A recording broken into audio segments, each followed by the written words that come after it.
It's Texas and it's hot, but the homestead doesn't slow down. So let me show you some ways that we keep our garden, our animals, and us alive in this crazy heat. One thing that we obviously really love to do is we love working early mornings and later nights. We like to get up early and milk the cow and work in the garden before the sun is even fully up. It's fully up now, but this morning we were milking the cow and working in the garden. So we like to get a lot of the work done in the early morning, but if we don't finish everything we need to do in the early morning, we also like to work later at night after the sun goes down. Yes, that does make for late work nights, but it does save you from the heat. Another thing I like to do is wear breathable clothes and wear items that keep you cool. So for example, this sun hat here is one of my favorite things to wear when it's hot. This one specifically has a spot for my ponytail, and then I also keep my headband on underneath to help absorb like sweat and stuff. That's one of the main reasons why I like wearing headbands. And this hat specifically, I will link down below. It's super cheap and it offers UV protection, but I like wearing this for long work days, especially when I have to work outside all day, which me and Dad do once a week. I really like this because I work on an open blacktop parking lot and I'm getting in and out of hot cars all day. And this has been a lifesaver for when you're standing in the sun. Another thing that I like is Farmer Defense sells these black moisture wicking cooling UV protectant sleeves, and they come in all different designs and colors, and I don't have mine right here to show you, but they are absolutely amazing. I love using them in the garden with my sensitive skin, and I actually do like just wearing them when it's hot because they help keep my arms much cooler. So this is our cow pasture, and we also house ducks and geese over here, and they have access to a nice big pond. This pond we've approximated is about 11 feet deep, so there's plenty of room for the cows to get in all the way up to their faces and cool off. The ducks and geese also love it too, but ducks and geese aren't generally known to overheat or die from heat stress, but this is nice for them as well. One thing that I did get for our cows, once we have a second pasture, they will not have access to a pond, and so one thing that I've gotten for them to be able to cool off easier is this misting system. So this is a misting system that's pretty much all ready to go. It has hose and these little sprayer nozzles, and pretty much what you do is you can zip tie it to a fence, attach it to a hose, and it will mist. And so that's what I've gotten for them for when we have the second pasture, because I want them to still be able to cool off.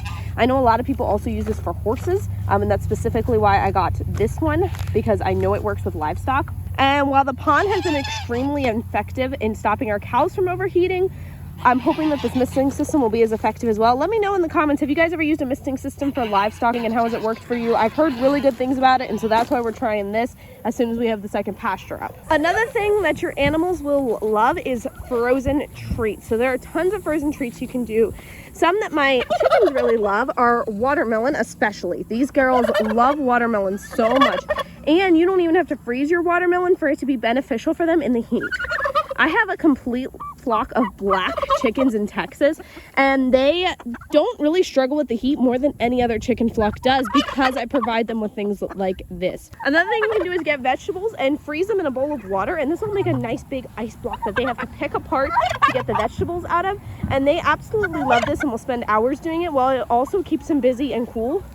I also like to provide shade areas for my chickens, because you can see these peach trees, which were specifically planted in this yard to help provide shade, actually provide a lot of shade for my chickens. And you can see that there's one dust bathing under there. A lot of their dust bathing holes are actually under that tree, and during the afternoon you would see a lot of my chickens under there. This also is good for the turkeys as well. All the same applies to the chickens and the turkeys. Also make sure you're giving them fresh, cool water, but everybody knows that. These are just some extra tips that we do to help keep our birds happy, healthy, and we're still getting a spring level of eggs from our chickens most days. So one thing that we specifically do for the garden besides watering is shade cloths. So on top of shade cloths, you can also position your beds in a place where they're going to get some afternoon shade, which is something that I recommend if you're going to be placing beds. Tomatoes, peppers, cucumbers, those plants are all going to do better right now with the heat. They're not going to struggle as much. Sorry for all the bucket mess here. We were in the middle of something. You can see the cucumbers are a little yellow, but they're not overly struggling. We have a really perfectly healthy tomato plant, and the pepper plants are doing quite well themselves too. You can see a little bit of yellowing, but not really anything concerning.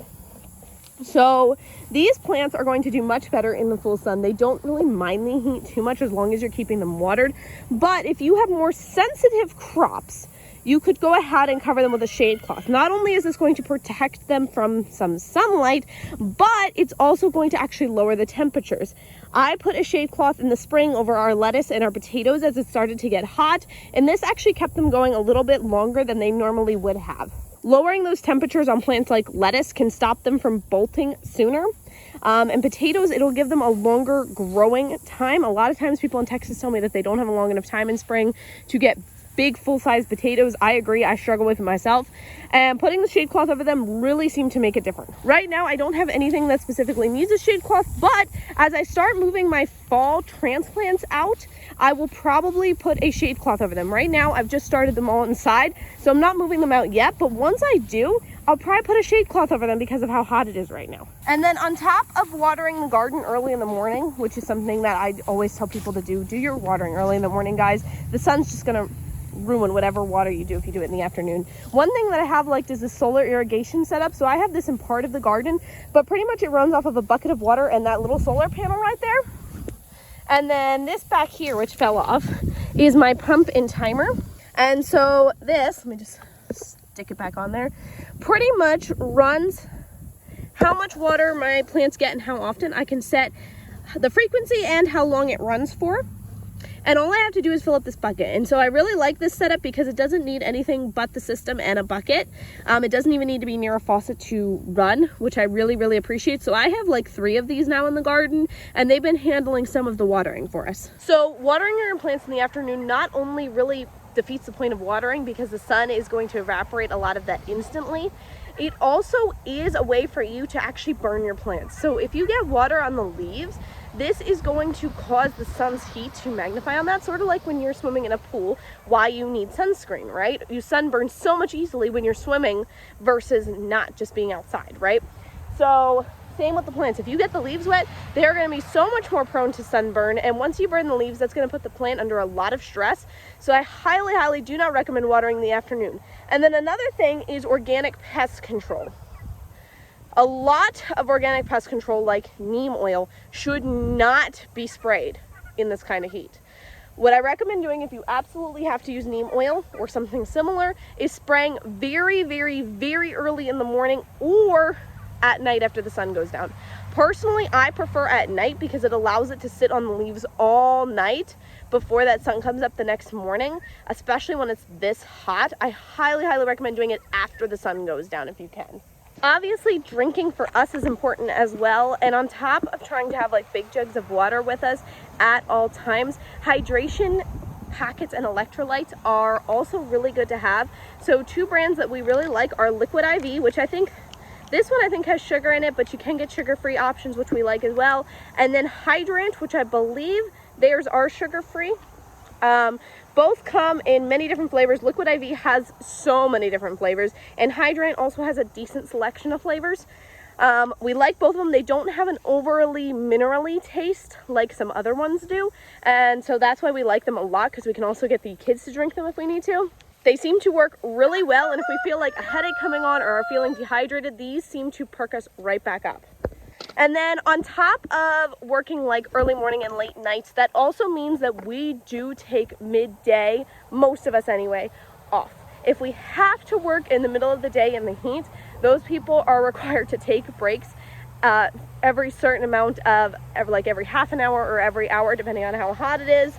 They're required to come in and take a break and get a glass of water and that kind of stuff. As of right now, it is just about to hit afternoon, and so I'm trying to get my filming done. And as you can see, I've been working mostly in the shade before it gets too crazy hot. But pretty much if we don't have to work outside, or if it's not necessary to do right at that time, we're not doing it. Our health is more important than being outside working in the garden or with the animals unless they absolutely need something. So the Texas summers are definitely tough, but if you know the right hacks and tips and tricks, your garden, your animals, and you can all survive the summer and maybe even thrive throughout the Texas summer.